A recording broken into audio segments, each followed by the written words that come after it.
It's kitchen demo day, part 1. We decided to remove all the upper cabinets in the kitchen. These are some of the before pictures. We did decide to leave the sink counter in place for a while yet because we find that we're using that counter space.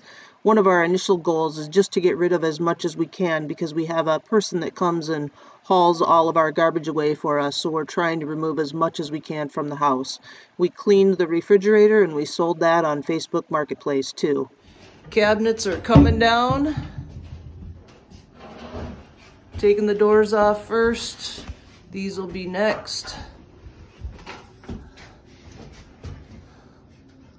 The yellow glove is hard at work.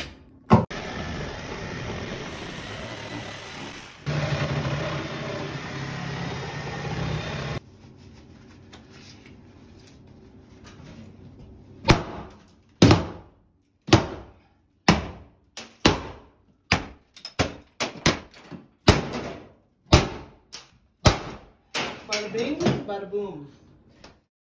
One cupboard out.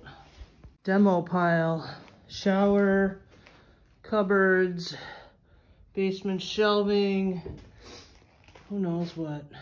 Bathtub, junk people left at the house, awnings, bye-bye. Here's a couple of quick after pictures, but then as we all know, one thing turns into another. As always, if you like this video, leave a thumbs up, and if you want to keep following our progress, subscribe to the channel.